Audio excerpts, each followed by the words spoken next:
Uh, Playoffs? Don't talk about playoffs. You kidding me? Playoffs?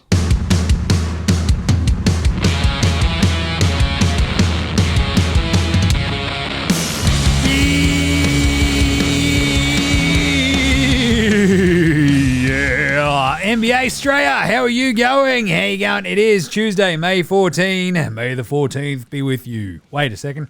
I'm your host, James Clements. You can also see my ugly mug on the official AFL Supercoach podcast, the AFL Today Show, and of course, Fox Sports Lab NBA, all the good stuff. Here in Larry Armour Studios today, breaking down two epic Game 4s.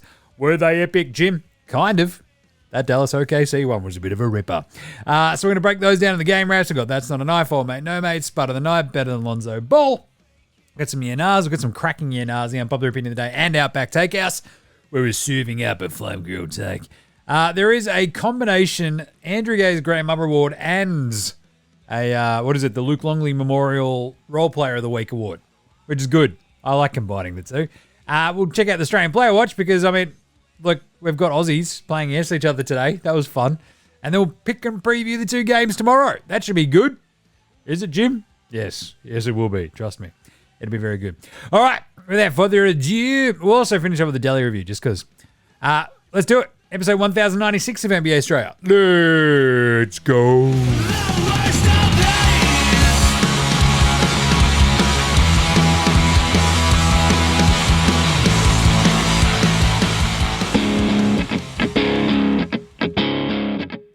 G'day, this is Andrew Gaze, and you're listening and watching NBA Straya.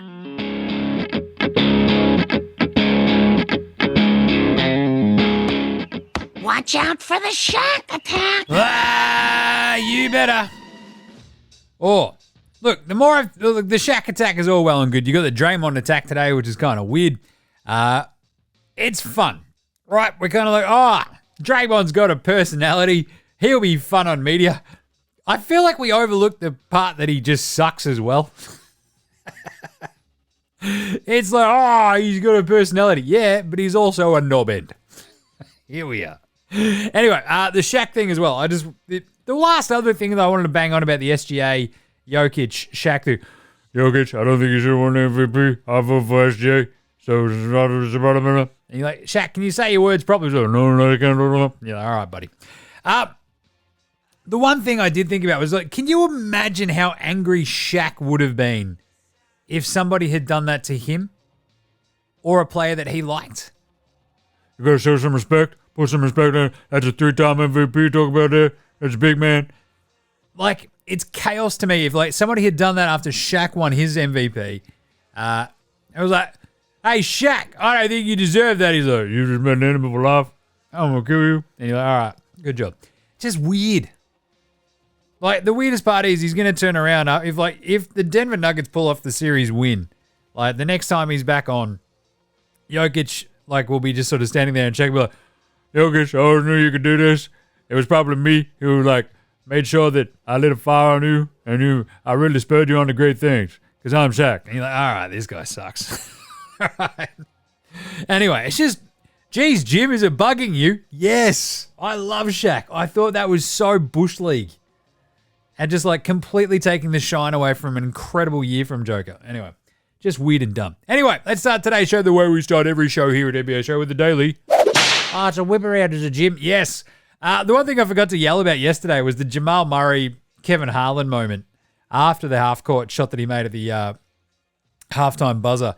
Just yelling and just, like, posing in front of Kevin Harlan, and Kevin Harlan just like, Jamal Murray, yes, and just, like, losing his mind. It's good. It was awesome. What an awesome moment. And then you got, like, the different camera angles of Reggie Miller just, like, literally knocked back at his seat, go, like, losing it. It was awesome. What a great moment that was. Other little bits of news. There's only sort of apparently, the only news we get today apparently is just essentially, Laker related.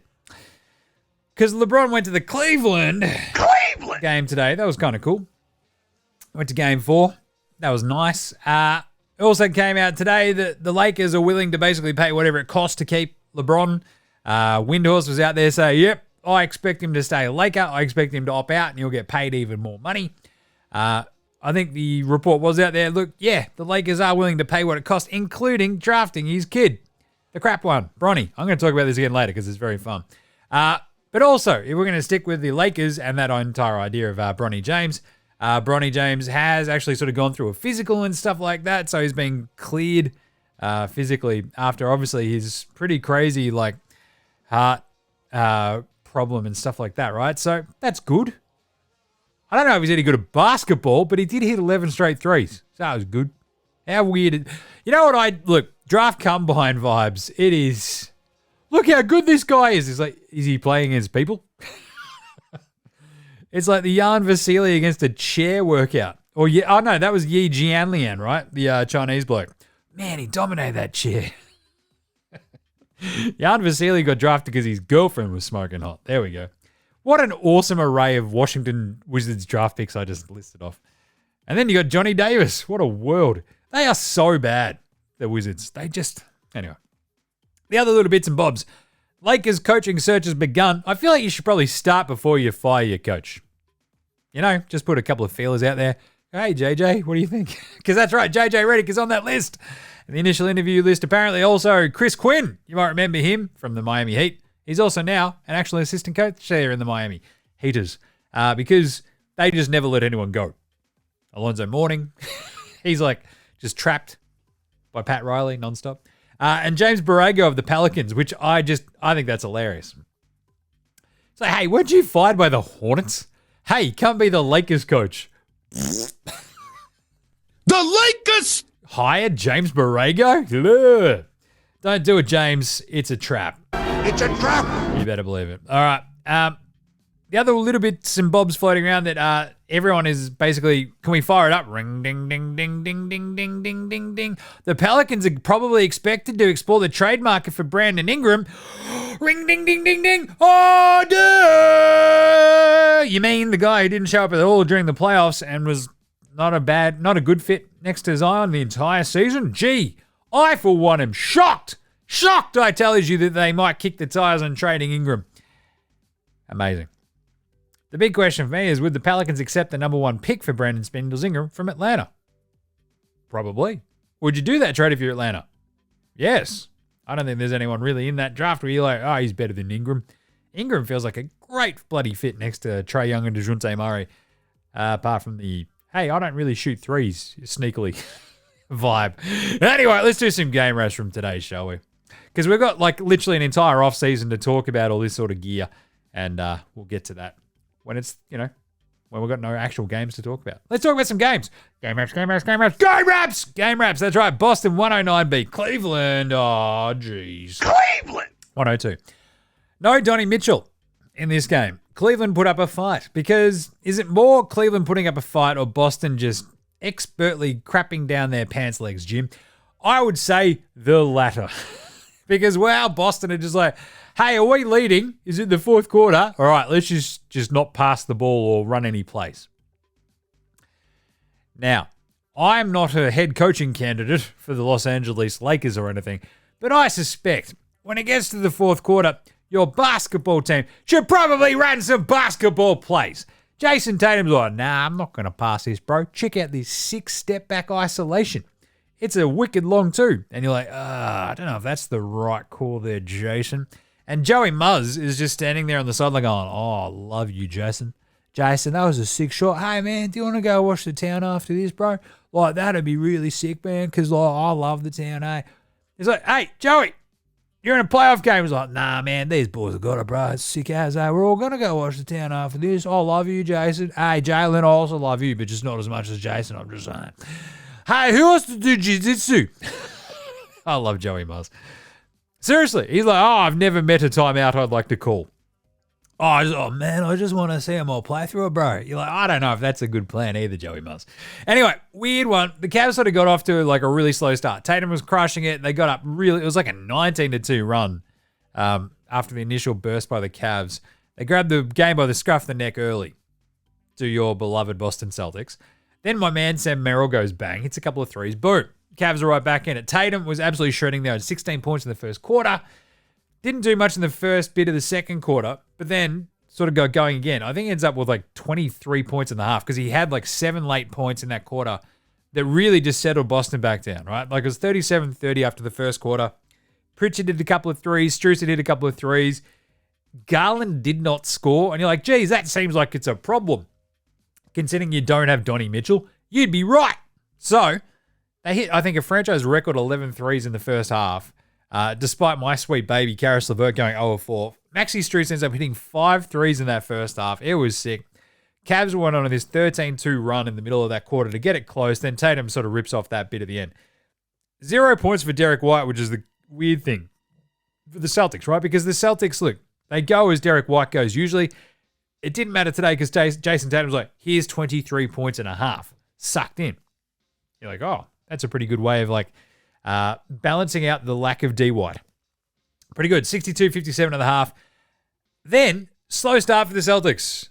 Color me shocked. You turn around, the Cavs are just like absolutely crushing it.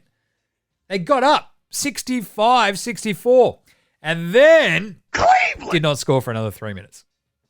And that was basically the game. Because Brown and Tatum, they sort of like went back and forth. Horford hit a shot in there as well, right? And you're like, aha, found money. And then Derek White finally hits his only 3 of the game. Holiday hits a huge 3 as well. His offensive game in these last 2 outings has been immense for the Celtics. I love that Drew Holiday's like, the closer I get back to the Midwest, the better I am. It's pretty weird, but good on him. And a big run by the Celtics at the end of the third. Basically takes the air out of the building. And you had like a back and forth sort of fourth quarter. I think it was 88-78 going into the fourth, right? And you're like, 10 points is not that imposing in the modern NBA. As the Oklahoma City Thunder proved all game in theirs, which we'll talk about in a second. But by the time, like, Cleveland, they just really lacked that Donnie Mitchell killer instinct, right? But Boston let them back in the game because that's what Boston does. Like, it was crazy. Like, it was a back and forth early in this fourth quarter. Holiday smokes another 3, though. Boston go, shit, we're up 15. This is great. Jaylen Brown hits another shot. It's a 98-83 lead. And then they just chilled. They just went, oh, we're really good when we pass the ball. Let's just stop doing that.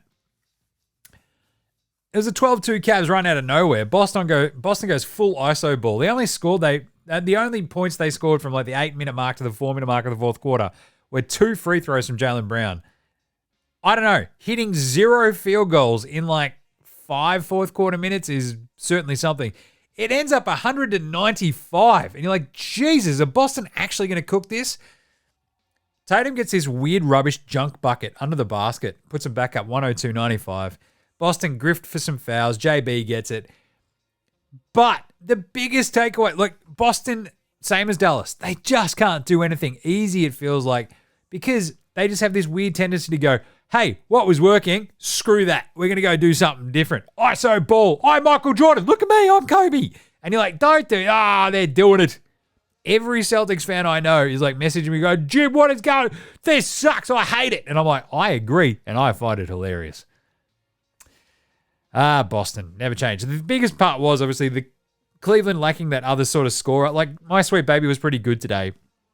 Karras had 19 points, 5 rebounds, 3 assists, 2 steals. He shot 9 of 18.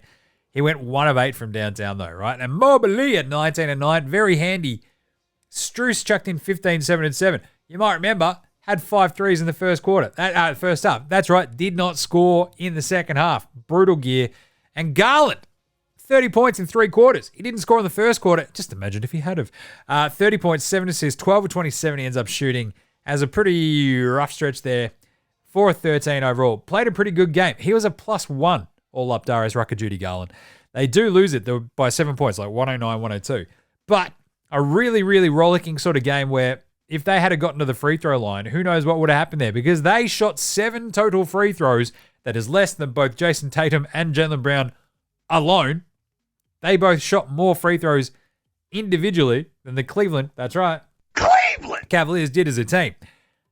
Not great, Darius. Not great, Maxi Strus. Not great, Mobley. You got to force the action at some point, right? Dean Wade, he goes 1 of 4 from downtown. Niang goes 1 of 2 from 3. Sam Merrill hit those 2 threes and then missed everything else. He went 2 of 7 from downtown. Isaac Okoro, 1 of 8. If those shots aren't dropping, how do you manufacture buckets, Jim? Get to the bloody line. I do appreciate that their entire approach is like, look, the only way we're going to beat Boston without, Donnie Mitchell is by just nailing a crap ton of threes. They tried their absolute hardest. 15 of 48 from downtown. The problem was they only hit 4 of those in the second half. Yeah, backup plan negated. The Celtics only 12 of 32 from downtown versus the 15 of 48. But still, they went 21 of 24 at the free throw line. Big difference. Tatum, 33, 11, and 5. He was really good. 11 and 24 from the floor. JB, Jaylen Brown, 27, 8, and 1. That's 1 assist. Oh, haven't met an assist I wouldn't want to give up. 9 of 15 from the floor, 2 of 3 from downtown. He was very handy. He had some questionable shots where you're like, you probably make a pass there, Jaylen, just saying. Fourth quarter ISO. He's like, nah, man, I'm Kobe. All right, buddy. 16, 7, and 5 for Drew Holiday. Very, very, very timely buckets from Drew Holiday, as per usual. Love that he's popped off in the last 2 games. Derek White, 5 points. It's weird. I don't know if he and Drew Holiday pissed in the same fountain and Freaky Friday themselves, but here we are. 1 of 4 from 3. 1 of 6 overall. Brutal. 6 and 6 for Horford. The bench wasn't great. Was it 11? Well, Pritchard was good. 11 points for him. 9 and 6 for Cornette. Sam Hauser was just like, what am I doing out here again? Everyone's like, we don't know. Luckily, Drew Holiday was really good. Anyway, Boston go up 3-1 in that series, as you sort of expected, as we all sort of predicted. Would have been better if you're a Boston fan, is to see that fourth quarter ass kicking when they got up 15 to not then put the fucking pool cue in the rack and go, that's all right, we've already won this game. No, you haven't. It's not finished. And Cleveland, if only they had an extra scorer, I don't know, like Donovan Mitchell, they might have had a bit of a crack.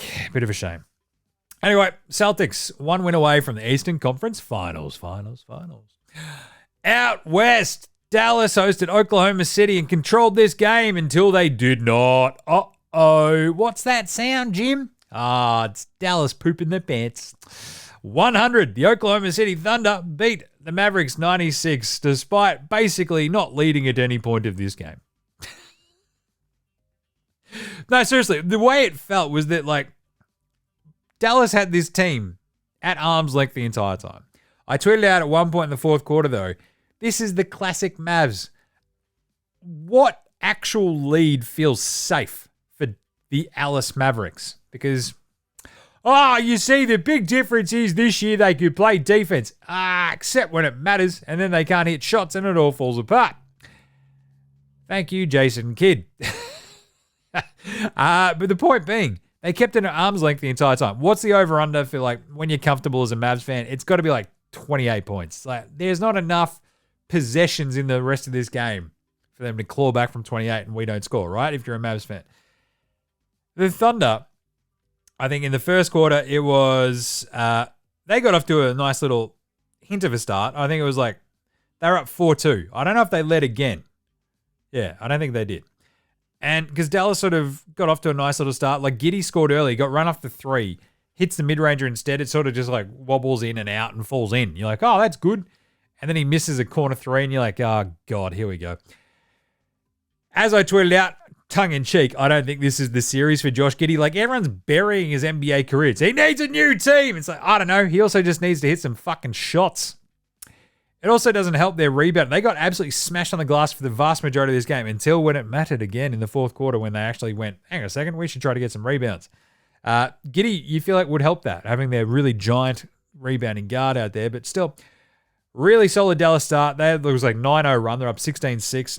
PJ Hamilton Washington hits another 3. It's up 19-8. Derek Jones Jr. hits another one. It's 22-8. You're like, oh, geez, that's probably not great. Goal. And it sort of just went from there. Like, Dallas just kept them like between 7 and 10 points away. Arm's length, as I said, right? The entire game. That was it. They got up 14 points like early, and it never got above that again.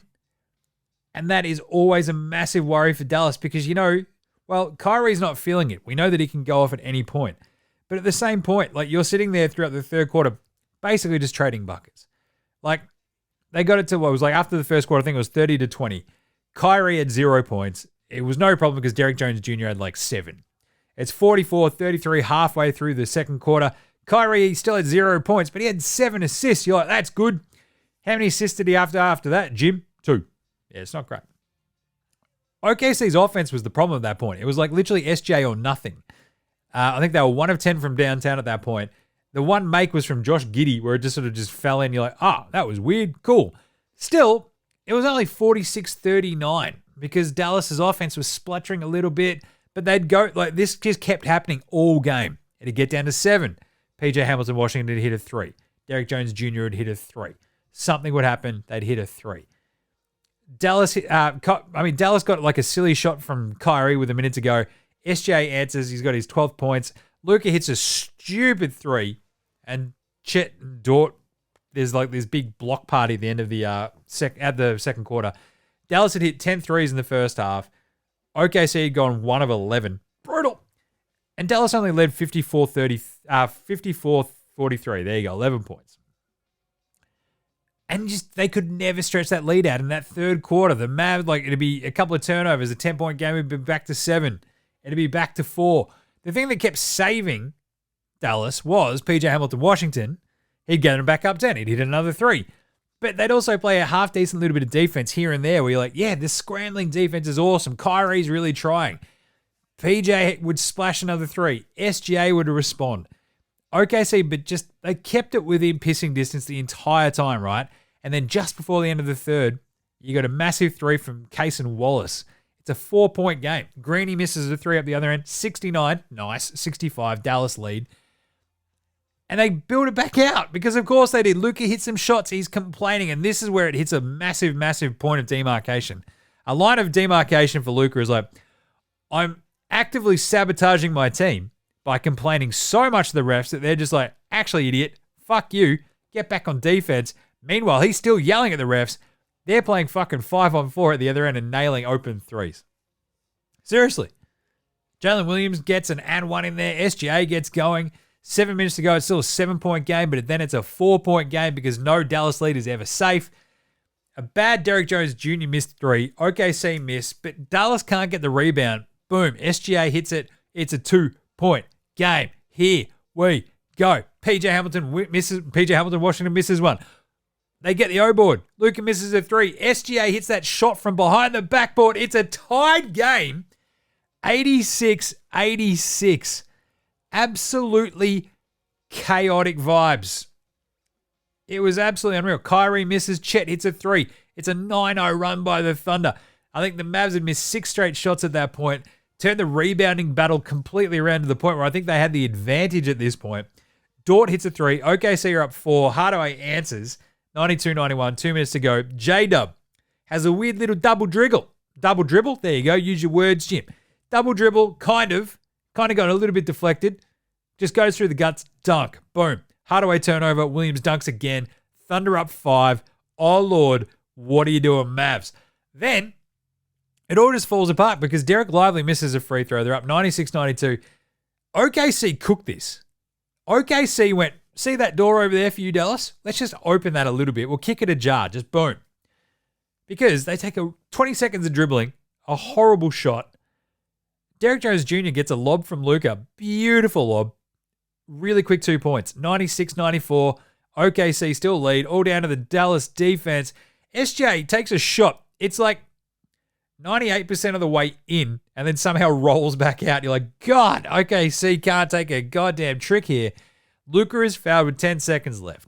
He basically trips over his own fucking feet, but he also hit a 3 earlier in the game where he tripped over his own feet and hit it. It was nuts. He's fouled with 10 seconds left. Has the chance to tie it all up. 10 seconds left. Put all the pressure on Oklahoma. Nope, he misses the first free throw. Oh, I've got a sore leg. I don't know. I feel like you spent, 68% of your energy bitching and moaning and sooking to the fucking refs, Luka. There was a moment where he was like yelling at a ref while Oklahoma City were taking a 3, and he was also grabbing his knee instead of like actually trying to fucking close out and play defense.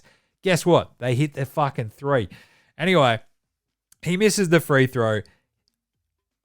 Hits the second. At that point, Dallas are 11-21 on free throws. 96-95. Now they got a foul. They got 0 timeouts. Chet, he gets fouled. He hits both. They're up 3. They then basically have to go, right, what are we doing? PJ Hamilton, Washington misses his first free throw as well. Hits the second one. Leaves them down 3. It's like, what are we doing here? You got to miss that second one, get the rebound because you got no timeouts, and then once they get the ball back, OKC after that, PJ Hamilton, Washington hit free throw. They completely cook it. They're up 3. Boom. Packer up, boys. No, up 2, wasn't it? Yeah. What do? They inbound the ball. SGA calmly sinks both these free throws. The game is over. Amazing gear. Absolutely amazing. So it actually works out where there's like a weird foul on SGA after Chet hits the free throws, right? They're like, don't let Kyrie and Luka hit a 3. We're up 3. Foul. And SGA's like, fucking, oh, yeah. Luckily, PJ's like throwing the ball to Tim Hardaway when he's actually fouled rather than shooting it, or else it should have been a 3-point shooting foul. Anyway, PJ screws it all up, misses hits the second one, misses the first free throw, just completely back to front. What are you doing?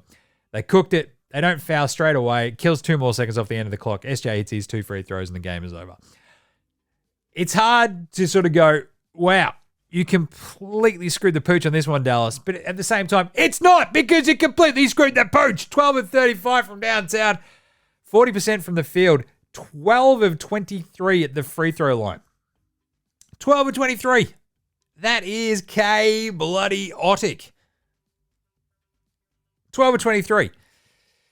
The Mavericks went the Thunder went 23 of 24. Dallas, what are you doing? PJ Hamilton, Washington shot 7 of 19 overall, 5 of 11 from downtown, 21 points. Took a couple of nice little weird runners in the paint. Everything else missed. 12 rebounds. Luka, horrible. 6 of 20. 6 of 20. Again, as I said, if he had to spend a little bit less time fucking bitching and moaning and sooking, he might have been okay. 12 rebounds, 10 assists, 7 turnovers, one of the worst triple-doubles you'll ever see because it was wildly not impactful. Kyrie, completely MIA in this game. What did I say earlier? In the second quarter, he had 7 assists and 0 points. He ends up with 9 points and only 9 assists. 4 of 11 shooting. Absolutely MIA. This is why you've always got to like couch your things about, Kyrie's been incredible these playoffs. And yeah, and then he'll just chuck in 2 stinkers like the last couple of games. Amazing. Derrick Jones Jr. had 17. He had 4 blocks. He went 1 of 5 from 3 though. Gaff had 10 and 8 with 3 blocks. Derrick lively. He was very lively. 7, 6 and 2, but 1 of 3 at the free throw line. And this was the problem. PJ Hamilton, Washington, 2 of 4 at the free throw line. Derrick Jones Jr., 2 of 4. Gafford, 2 of 4. Kyrie, 1 of 2. Luka, 4 of 6, including that backbreaker at the end. And Derek Lively, 1 of 3. So 52% from the free throw line. You lose a game by 4 points. You literally left 9 points at the line. What are you doing? You cooked it. Mavs. Thunder. Only 7 of 27 from downtown. They still, look, I've talked about this time and time again, right? The Thunder, the 3-point shooting off the bench is always wildly critical. Case and Wallace hit 2 threes, and that was it off the bench. 0 of 3 for Isaiah Joe, 0 of 3 for Aaron Wiggins, 0 of 1 for Kenrick Williams. And you're like, they got 12 total points off the bench. So the Mavs win that battle. It was everything else that they completely cooked. Chet Holmgren, 18 and 9 with 4 blocks. Love that. Shot 6 of 9. Nice from the floor. Jalen Williams could not buy a bucket for most of this game. Ends up 5 of 19 and 4 of 4 at the line. He had 14 points, 9 rebounds, 6 assists, and 4 bloody steals. Chaos. I think he was 2 of 14 shooting at one point. Brutal. Josh Giddey, 5 points. Giddy up. 2 assists. Giddy up. 1 steal. Giddy up. 1 block. Giddy up. 2 turnovers. Boo. 2 of 8 shooting in 12 minutes. Boy. That is, it's not great. It's not great. Lou Dort, 4 of 14 shooting, 3 of 10 from downtown, 17 points, 8 rebounds, absolute weapon. But of course, SGA, 34, 8 and 5 with 2 steals and 2 blocks. He is absolutely unreal. He's went 14 to 27 from the floor, 6 of 6 at the line. Does it all boil down to the simple fact that the best player on one team, SGA, hit his free throws. The other best player on the other team, Luka Doncic, spent most of his time bitching and moaning and sooking and missing his free throws. Did it come down to that? Yes. It did. Sucked in. Anyway, series is tied 2-2. Love to see it. Exciting times. Let's do an NBA Straya approved performance of the night. That's not a knife. That's a knife. I would tell you what, that would be SGA because he hit his free throws. Simple as that. I just rattled it off. Like the 34 points, 5 assists, 8 rebounds, 14 to 27 shooting, the 2 blocks and the 2 steals. God, he plays his ass off. 14 to 27 shooting. He was unreal. Absolutely carried that team. There was so many points in this game that OKC could have just gone, fuck, we're going to lose this one. They could just never get it quite close enough, right? But they always kept it within punching distance, and it was all because of SGA. Just the constant scoring all the way throughout the game. It's like he basically played Jalen Williams into out of his cold stretch and into his good stretch again. That's incredible. So great job by SGA. Love that. And Jason Tatum, look, if he doesn't come out with that absolute fuck you moment and just at the start of the game and coming out as hot as he did, it actually just put the kibosh on any real sort of thought that Cleveland had of winning that game early. And that actually is what allowed Boston to shit their pants later on, right? Because it's Tatum had 23 points in the first half. Yes, he only scored 10 in the second, which I tweeted out about earlier as well, right? It's Tatum has 23. He's playing awesome. Where's this end up? The answer was 10 points later, 33, 11, and 5. But the way that he came out and really put him to the sword was really important. It just knocked Cleveland back on their heels a little bit, and it was really tough for them to recover. And they did, but then Boston bounced back. Anyway, good game by both. SGA, though, was absolutely immense.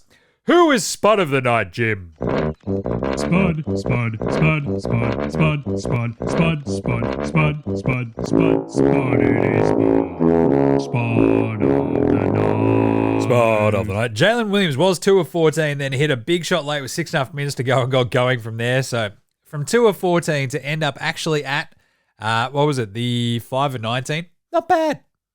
Did okay in the end. 5 of 19 is still pretty rough. But by the same token, Josh Giddey, 2 of 8 in 12 minutes. Brutal. He was a +6. I'll take that as a win. Obviously, I mentioned Isaac Okoro's 1 of 8 shooting night. Very, very, very, very tough one for Isaac Okoro. 1 of 6 for Derek White. But come on, Spud of the night, it's got to be Luka. The bitching, the moaning, the complaining, the sooking. I have to ask the 5-year-old to look, hey, quit your whinging. Just look. You got to focus on the things that matter and move on. He's 5. Luka, you're a grown-ass man. What are you doing? You're at home. Just fucking move on. 6 of 20 and then missing that free throw. If Dallas lose this series, and my thought has always been that they probably will, you have 6 made shots in this game. You have 7 turnovers. That is the absolute epitome of the Spud. 6 of 20. But really, the attitude is the Spud attitude. Oh, that was a foul. Then he gets to the fucking line and misses the free throw. Sucked in together. Boom. And obviously Kyrie, 4 of 11, 0 of 2 from downtown. 5 fouls, 1 turnover. Yeah, 5 fouls and 4 made shots. Not a great outing for Kyrie, but Luka, the biggest Spud of them all. Tough one. Just turning back into basically a bit of FIFA bitching and moaning Latvian Luka. Hate to see it. No, Slovenian. What am I saying? Latvian. That's the extreme zinger meal. Luka, the Slovenian. Anyway, old mate, no mates. Old mate, no mates. Old mate, no mates. Old mate, no mates. Old mate, no mates. Old mate, no mates. Who's got no mates today? Jalen Brown got titty slapped by Tatum, which is pretty funny. Just slapped him. He was like, ow. God damn it. With a minute ago, put them back up 8. He's like, what the hell was that? Ow. Just got slapped on the old titty. And then my favorite old mate, no mates was Savannah. Savannah James. So LeBron James's misses. They introduced LeBron. They have this incredible highlight pack. Cleveland, that's for you, etc. Savannah's sitting there in this giant big fur hat, just they're giving him LeBron a standing ovation. It's bloody fantastic. And she's sitting there going, so when can we go the fuck home? I also love the idea that Savannah is just like, what are we doing here? But at the same time, I thought about it a second. Do you remember the video of Jenny Buss and her mate? Oh, LeBron, look at your muscles. Oh, they're so big. Oh my God. Oh, look at this picture on my phone. Oh my God. Savannah saw that video. Was like, we're moving back to Cleveland. I can talk about that again later. But yeah, Savannah, just old mate, no mates, of I fucking hate the Midwest. She's like, I'm just so used to fucking LA. But God damn it, this idiot next to me hanging out with the team owner. Bloody hell. Just probably doing rooting. Old mate, no mates as well. We could probably throw LeBron in there. He's looking through all the messages on his phone and she's just eyeballing his phone as well. It's like, yeah. Yep. Poor LeBron. Oh, mate, no, mates. Pantsing of the night. Look how they murdered my boy. Josh Giddey left wide open for his threes and he can't make them pay. It's probably the toughest part of watching it. So just hit it. Look, we all know basketball is a confidence game. And Josh is obviously like, it's so hard to sort of fight through that adversity of like the team's playing mind tricks on you basically at this point going, no, shoot it. We don't give a fuck. Please shoot the three. And he's like, I'll make him pay. I'll drive. And on the very first shot that he took, he drove and then backed it out again and took like a fucking step back mid-ranger, like long two. And you're like, that's not the shot you want to take. That's substantially worse. It rolled in, but yeah, not great. Anyway, but then he also got swatted by Derrick Jones Jr. pretty brutally. He's like, I've got a bucket. Hooray. Oh, fuck. So yeah, Josh Giddey, completely pantsed. All right, what about a Better Than Lonzo Ball? Lonzo was the best player in high school. He was the best player in college. You think he'll get to the pros and be like, I made it to the pros, now I can be average. We're coming for everybody. Going for everybody. I want to give this to Dort, 17 and 8. He only shot 4 of 14 and 3 of 10 from downtown, but 6 of 6 at the free throw line. Now, speaking of struggles at the free throw line, for him to go 6 of 6 while Luka went 4 of 6, sucked in. Boom. Dort, the amount of defense he's playing, but also scoring 17 and having 8 rebounds and a block today was absolutely awesome. And we might just, Cason Wallace, 19 minutes. He was really bloody good and really important for this team. 2 of 2 from 3. That's all he did. He had 1 block as well. But it's like, he's dangerous. You got to cover him. So on a night where Isaiah, Joe, and Aaron Wiggins don't have it, he hit a couple of threes, made all the difference. And that is some Better Than Lonzo Ball vibes right there. And also, I was going to do a magic tweet of the day, but I sort of said this the other day. I think he might be on holiday. He and Cookie probably sailing around the Mediterranean with their friends because they sort of do that every year. Then we get all the awesome photo updates once he finally gets back into port. So here's me and my friends and cousin fucking Gerard or whatever. Claude. That's right, cousin Claude. So we'll get you a magic tweet of the day when we've got one. All right, till then, let's do some yeah-nahs right after this. This is Cam Glidden. This is Anthony Drimmick. This is Mitch McCarron. This is Jason Kadee. This is Darryl McDonald. Hey guys, this is Hugh Greenwood. Yo, what's going on? This is Illy. This is Mark Worthington, or commonly known as Wortho, and you're listening to NBA Straya. You're listening to NBA Straya. And you're listening to NBA Straya. And you're listening to NBA And you're Straya. listening to NBA Straya. And you're listening to NBA Straya. And you're listening to NBA Straya. You're listening to NBA Straya.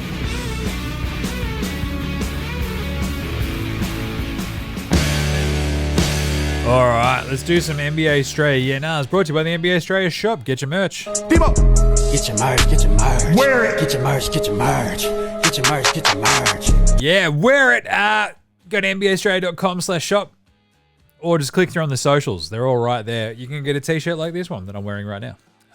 Or a hoodie or a stubby holder or one of the few remaining coffee mugs. Go check it out. NBAstraya.com/shop. All right, let's do some yeah-nahs. Chandler Parsons, is he right? Is it all Tom Thibodeau's fault that the Knicks have got no players left? Chandler said, noted grafter, real hard worker, Chandler Parsons. This is why that players poll came out with guys that don't want to play for Tom Thibodeau, because it doesn't last. He can't sustain it across a long season. So, Mitch Robinson, OG Anunoby, maybe the high workload played a bit of a role in their injuries, but Jalen Brunson tweaks his foot. Julius Randle falls on his shoulder. I mean, Bojan, that was like a hand injury. Like, I don't know if you can sort of go, it's because Thibodeau's playing him all these minutes that they keep getting injured. I just don't agree with it. Yeah, nah. I think basketball players want to play basketball. Like Josh Hart, he's playing like all of the fucking minutes, right? I think what it does, though, it probably shortens your career in the long run. Looking at you, Luol Deng. But hey, Luol Deng got paid. Jimmy Butler also now just can't play a full season, and Miami's just like, maybe you should piss off. Pat Riley's like, you know who I don't like? Basketball players who don't like playing basketball. Blah! And you're like, all right, Pat Riley, back into your cupboard. There you go. Other good one. Wolves go 0-2 with Rudy Gobert. Zestafa Tower. He's back. Is he the problem? Yeah, no. It's Karl Anthony Towns' lack of a spine. Maybe. But Gobert, like, he's the defensive player of the year. And everyone's like, oh, geez, they're suddenly worse defensively. But no, they're not. They're like plus 15.9 points per 100 possessions with Rudy on the floor these playoffs and minus 4.9 when he's off. That's a pretty big bloody swing. The old 11-point swing in favor of Rudy. I think he might be important to your defense. The weird part is, offensively, it does sort of like feel like Cat is just like, what am I meant to do again? It's like, you're the best big man shooter of all time, according to you. Hit some bloody shots, you idiot. Anyway. Jazz also had a couple of good ones as well. If Minnesota don't, he says, hey, buddy, what's up? Got a few yeah-nahs for you. Number one, if Minnesota don't push the series to 7 games, is this season a failure? Yeah, nah. Yeah. If they go up 2-0 and then lose 4 straight to the Nuggets, it's like, God damn it. What did we do? So if they do push it to game 7, though, it is weird that you go, well, an entire season doesn't hang on one game. But it does. Like, it's crazy. Because if they just lose 4 straight out of nowhere, because Denver just go, well, we've fucking solved him. We've figured it out. Minnesota's going to be like, what do we do? God damn it. We look so awesome. Everybody was penciling us into the finals. We're going to win the title. Anthony Edwards is there saying this is the finals. Oh, God. If they don't get it to game 7, yeah, the season's a failure. The thing is, they could also win it in 6. So it could be on for young and old. Number 2. If Shaq had stayed at Orlando instead of chasing rings, he'd be talked about in the same breath as Kareem and Wilt. Yeah, nah, yeah. I think the big thing that works against Shaq is that he went from Orlando to the Lakers, won the titles in the LA. If he had stayed in LA, I think he'd actually still be thought of in the same Kareem and Wilt vibes. Because remember, they also both didn't start with the Lakers, right? So there is scope there if Shaq had have just stayed in LA. And put aside, like, as he said time and time again, like, he and Kobe were just idiots. And, like, the beef was stupid. They shouldn't have had it. Like, it shouldn't have come to that. Yes, he goes on to win one more ring with D-Wade in Miami. But if he had just stayed in LA, and maybe, just maybe, they, scooch out one more title at some point, they sort of build around Kobe and Shaq one more time with some more young dudes. Who knows? Who knows? He definitely, 3-4 titles, he'd be right back up there. But because he goes to Miami, then he just bounces around, Phoenix, Cleveland, Boston. Yeah, it sort of just gets to a point where you're like, yeah, that's not great. There was a really, really, really good idea out there floating around, which player has had the most, which top 50 NBA player has also had the other most top 50 NBA players that they've played next to. And it's probably Shaq, right? Because he played with, Penny, Kobe, LeBron, who else? There's heaps of them. D-Wade, obviously. It just keeps on going. Alonzo Mourning. It's a lot of other players that he played next to that were really bloody good. But yeah, if he had stayed in Orlando or LA, I think we'd still look at Shaq's entire legacy completely different. But because he bounced around, sort of tarnished it. And then finally, I love that Jez was on my same wavelength because this was actually going to be today's Outback Takehouse. So let's do an unpopular opinion today and we'll come back to it very easily. Because let's just do the unpopular opinion. Now look at me, please. Look at me. Look at me. Look at me. I know that it's impossible, but doesn't it feel like we should be able to roll over draft years? You get the number 1 pick one year and you just go, I don't want it this year. I want it next year. And everyone should just go, hang on. Do we even need the draft this year? You think about the Oladipo year. Just send everybody back to school, or we just all put you on a retainer like you were drafted 14th. So you all get paid a rookie minimum scale for this year. And then you all go into the pool for next year's draft anyway, right? I kind of love the idea because this year's draft looks like it stinks. But at the same time, I also just want everyone to remember, because we're all going to get excited when it gets near the draft. Your mate Jim's absolutely no different here. Remember just how bad this draft is likely to be as we all talk ourselves into it. As you get within a couple of weeks of the draft, it's this guy's actually blah, blah, blah. Alexander Sarr, fine. It seems like there's just a bunch of dudes who are fine. They could be awesome. They could pop, but we just don't know. Just roll over the draft. I love it. Anyway, let's lean into the Outback Takehouse, though, that combination of myself and Jez. I love this. It's It's Tuesday at Outback, and you know what that means? Oh, yeah. That's right. The Squids and I are on the way to, daycare and school, doing the drop-off playoff picks for NBA Straya. I've got one squid in the pram. He's sitting there with just the cricket bat, just going whoopang! And the other one's on his scooter with a cricket bat as well. Guess what? In the mornings, those magpies are a bit bloody loud. They take care of that. So, on your specials board today at Outback Takehouse, magpie wings. Fresh from the streets of Brunswick, and it's only at Outback. And today's flame grilled take is, considering how weak this draft is going to be, the Atlanta Hawks should draft Bronny James #1 overall.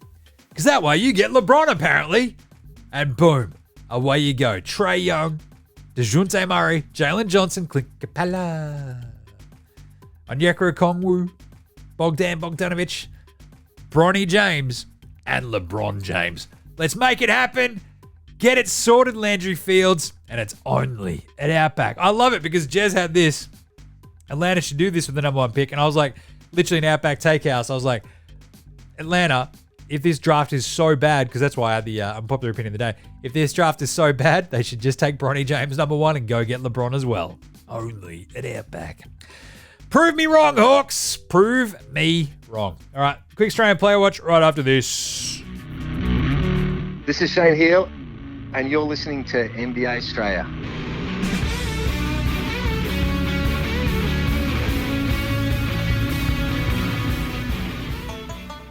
All right, let's do it. Strayan Player Watch is always pretty easy at the moment because it's just the one game. I've already gone through Josh Giddey's 12 minutes, 2 of 8 shooting, 1 of 3 from downtown. 5 points, 2 assists, a steal, a block, 2 turnovers, a +6 though in a game they won by 4. Pretty handy in 12 minutes. On the other side, Josh Greeny Green, 1 of 4 shooting, 1 of 3 from downtown. He had 3 points, 2 assists, 2 rebounds, and 1 steal. Not bad. Greeny also missed a couple of those threes that would have been real bloody handy late for the Mavs, just saying. Dante hit a big three as soon as he came in. He had 5 points and 1 assist, 2 of 4 from the floor, 1 of 1 from downtown. Just play him more. He played 5 minutes. You can't tell me that Dante Exum, as the Thunder are running right over the top of you, would not help just a little bit. Like they're doing these weird sub patterns with Kyrie and Luka. Always a kick in the dick for your team if like your 2 best players, you sub out offense and defense and they both go out. Yikes. Anyway, that's Strayan Player Watch. Let's do an NBA, NBA Straya Andrew Gaze Award, Graham Umber Award for Outstanding Achievement in the Field of Excellence. Andrew Gaze, Grey Mamba. Outstanding achievement here.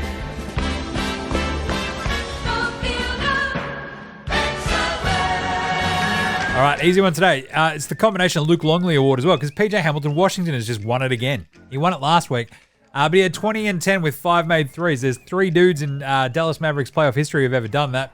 It's a bloke named Dirk Nowitzki, another dude named Luka Doncic, and now PJ Washington. That's awesome. But also, it's crazy to think that, like, in terms of the role player of the week award, it is insane how important he's become to that team. While Kyrie's just completely off with the clouds, doing seemingly fucking nothing. And Luka is too concerned with, like, trying to fight a ref, I think, to basically get his head screwed on right. And it's costing his team. Meanwhile, PJ Hamilton Washington and fucking Derek Jones Jr. are like, yo, we're trying to win a game. Can you just shut up and fucking concentrate, Luka? He's like, don't like anybody, fucking. All right, buddy. All right, what about a Patty Mills Game Day Baller Game Day Twitter check-in? All right. That's the wrong button. That one. Not used to the board. Let's do it. Patty Mills, Patty Thrills. That's right. He's at Finker's Coffee. That looks pretty bloody good. Don't know where that is, but it's good. Patty does love his coffee. He's hanging out somewhere. Looks pretty bloody tropical, does Patty. Hanging out with a mate. DJ Sackman. All right, cool. Then a couple of mopeds. Nice one. Then he's doing some workouts, stretching, getting ready to take the Boomers to gold, no doubt. Look at him. Looking good, Patty. God damn, he's got a million stories. Turkey burger with almond rice, turmeric yellow soup, spring salad. It's his lunch, eh? Doing some yoga. God, that's some good stretching. I've got to get back in to doing stretches. Jesus. Your mate Jim's a bit taut. Like a toiger. Right, let's do some game previews. Love a good Paddy stretch out yoga story, so go check it out. Game previews. Thanks, Inadvertent Bane. Not a problem, Jim. How's it all going? I mean, sure. It certainly is. 1 or 2 on the picks today because the Celtics did not cover. I did nail the OKC pick, however. So we won 2 or 2 yesterday, 1 or 2 today. Pretty good. Pretty bloody good little run. It's at 7 of... 6 of 8. Pretty cool. Tomorrow we have Indy visiting the New York Knickerbockers of New York City. This game is going to be gnarly. Game 5 at MSG. It is a kitchen sink game for the Knicks, isn't it? It's like, fuck. This would be over if we lose this game. So I'm very tempted to get Brunson give Brunson like just basically a massive boost and go, I think he'll be all right. -2.5 for the Knicks. At home, I think they can do it. Give me the Knicks. I think between Hart, Brunson, and DiVincenzo. The problem is, we might be just simply overlooking the fact they lose OG and Anunoby, right? Games 3 and 4, they get steamrolled in Indy for game 4. It was only, 38 hours or whatever, basically after the other game had finished. Tough one. They come home for game 5. Will they be boosted by the MSG crowd? Probably. Indy. They're going to be feeling pretty bloody confident. And OG, just without him and being out there, and his ability to sort of slow down Pascal Siakam, I don't really like it that much. So, I don't know. 2.5 for the Knicks. This is basically a Jalen Brunson pick, where it's like, I think he just scores 45, and they fall over the line somehow. Their defense is just good enough. I am worried, though. I think Indy could probably win that. The other one is Minnesota at Denver. This is a fascinating game, isn't it? We've seen Minnesota win already twice in Denver. Denver don't often lose at home. That's their vibe. 4.5 points, however, for this Dallas team. Not Dallas, for Denver. I mean, that is pretty crazy, I feel. A 4.5 point line. Minnesota have just looked all out of sorts the last couple of games.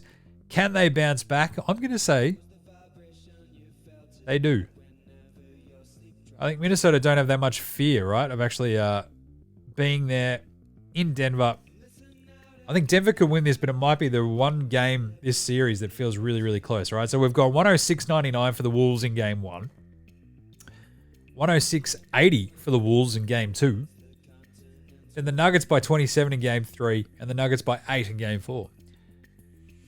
I feel like we're going to get a bit of a thriller. So give me Minnesota plus 4.5, because I feel like Minnesota could also win a third game in Denver. But I trust Denver to pull it out of absolutely nowhere and just hold on for like a 4-point win and cover that line. And there we'll go. Should be an absolute cracker, though. So Minnesota plus 4.5, New York -2.5. We'll see how we go on the daily drop-off picks tomorrow morning. See if anything's changed. But until then, that's it for today. We'll be back on deck tomorrow. In the meantime, make sure you're following NBA Straya on Twitter, Facey, IG. We're all over the socials. That's where we are. We've got all those videos popping off. It's very fun. Get around the AFL Today show as well. We are doing lots of footy, and it's great. If you love your Aussie rules, get right around the AFL Today show, as well as NFL Australia Cricket Today podcast, Football Today podcast as well.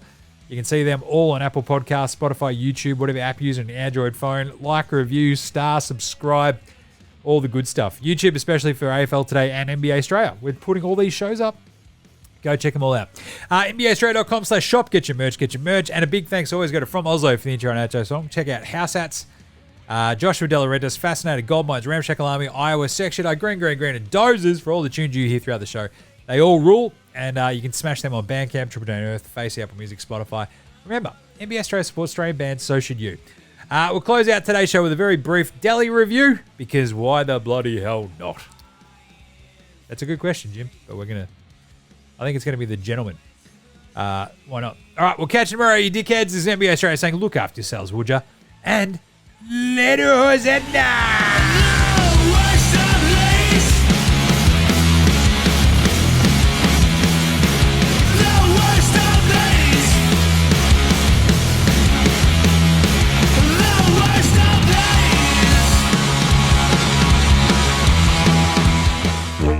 Oi, how you going? It's your old mate, Delhi, just hanging out, man. I've just had a few tins, just chilling, man. Bit of off-season gear, just on holidays, eh? It's just like fucking, yeah, man.